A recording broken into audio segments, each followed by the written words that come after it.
Hello, hello, hello. Welcome back to the Saba Show. Today we've got the match review for Carlton West Coast. Carlton picking up the victory. Beautiful bounce back after the loss against St Kilda.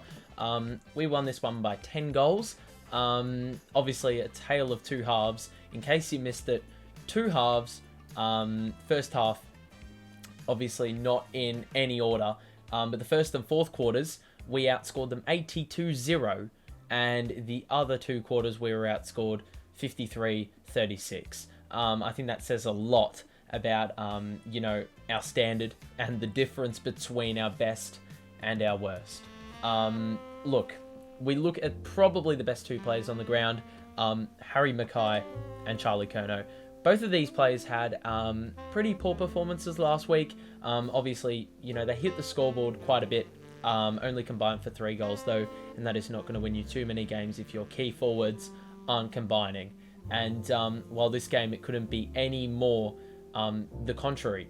10 goals 6, both those players combined for. Charlie in the first quarter kicked 3, got us off to a brilliant start, and then in the last quarter, they sort of beefed up their stats, and it was happy days. They had 22 score involvements between them as well.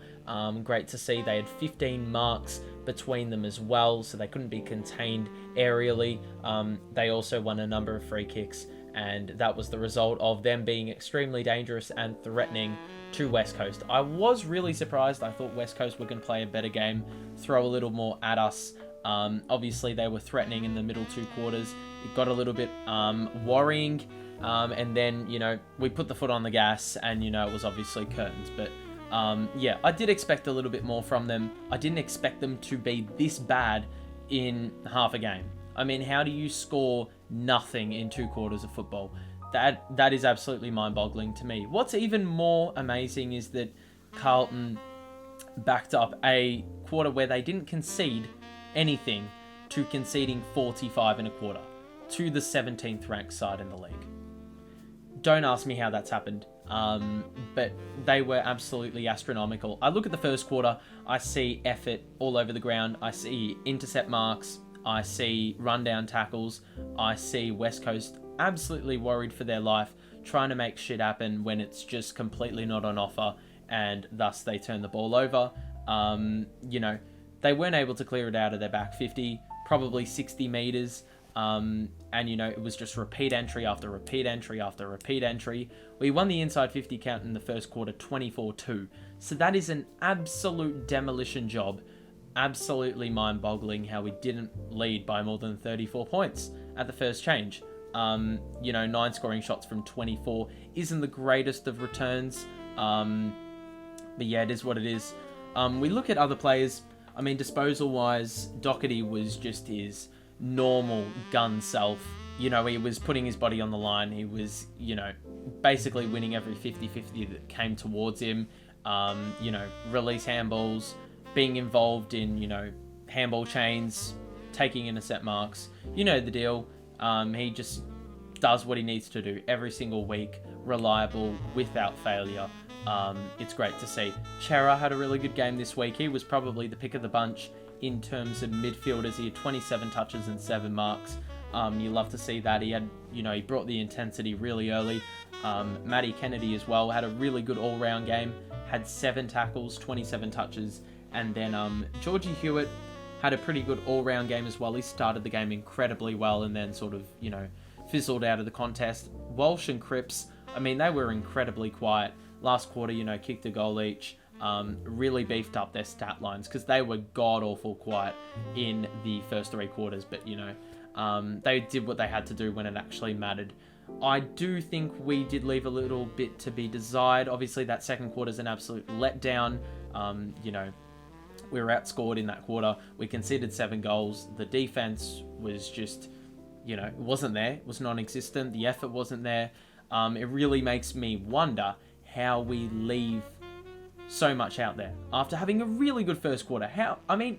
We didn't even concede anything in the first quarter, and then you get that and you translate it, translate it to the second quarter, and somehow you concede 7 goals. I don't really know what happened at the quarter time break that made that happen. I don't know. And then the third quarter, well, that was a bit of a stalemate. That was a bit of a boring, third quarter. That's something you didn't really want to see. You probably regretted watching that quarter. I think we, held firm. That was the one good thing we really did. There were some really iffy moments, and it really looked like, they were going to punish us on the scoreboard. There were a few moments where that happened, of course, but in saying that, we actually outscored them in the quarter, and we probably, held a little bit of momentum going into three-quarter time. And that's ultimately, we're able to do what we did, or should I say, what we didn't do, bridging the first and the second quarters, we were able to do in the third and the fourth in terms of, bringing that momentum into the following quarter and then some. We had only a 17-point lead and then scored 7 goals for in the last quarter. So, seven goal quarters were pretty hard to come by last year. I mean, in previous seasons, probably the last 6 or 7 years, and we were able to do it quite emphatically in that last quarter. Even when the rain was coming down, we were able to kick a few goals late. Harry McKay roving contests like they're nothing. Cripper taking marks, good inside 50 delivery. The marks are sticking. It was basically a carbon copy of the first quarter.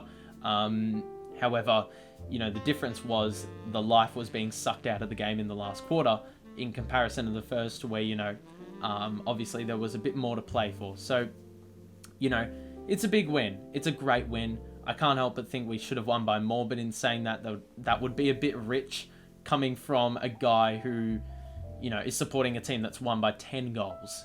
You take that every day of the week.